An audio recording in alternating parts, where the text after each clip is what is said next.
monde, est-ce qu'on se foutrait pas un peu de notre gueule avec ces articles que je vois passer avec Jean-Michel Maire et Mila?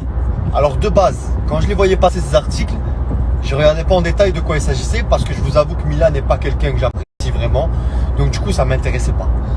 Mais à voir passer et repasser, j'y ai quand même jeté un œil.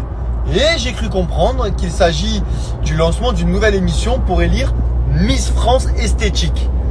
Saupoudré de oui madame tout le monde peut y participer, on essaye de me faire croire que c'est une émission pour émanciper tous les clichés que nous retrouvons chez l'habituelle émission Miss France. Mais que nini! Parce que ce qu'il y a à la clé pour la gagnante, ce n'est pas seulement un tour du monde, parce que ça c'est pas mal, mais c'est surtout 15 000 € de soins esthétiques. En d'autres termes, de quoi te refaire faire la gueule, les sourcils, les lèvres, les seins, les fesses ou d'autres parties du corps, même intimes, qui sont très souvent prônées par les influenceurs.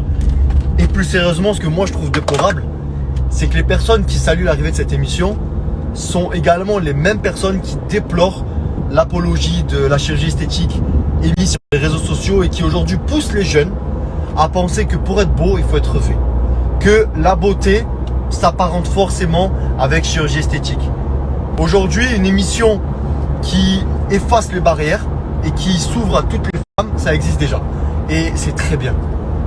Mais une émission qui va faire l'apologie de la chirurgie esthétique, pour moi, c'est jouer le jeu très vicieux et dangereux des réseaux sociaux aujourd'hui qui boostent les enfants dans une mauvaise direction. Je suis pas parfait, hein. Peut-être que je suis parano et que l'énoncé m'induit en erreur, que le gars m'induit en erreur et qu'en fait c'est pas pour faire l'apologie de la chirurgie esthétique, mais je vous avoue qu'il y a beaucoup de signes avant-coureurs qui me laissent à penser que c'est le cas et ça serait déplorable, mais enfin bref. Après ils sont malins. Ils camouflent ça en expliquant que même les femmes tatouées, mariées, avec des formes pourront y participer comme si c'était une tare, tout ça, alors que ça ne l'est pas. Donc certaines choses me font peur. Pour l'avenir, pour nos enfants, on n'a pas encore, mais ça ne saurait tarder. S'ils grandissent avec devant les yeux l'idée qu'en sans chirurgie esthétique, c'est difficile d'être beau, belle, on est dans la merde.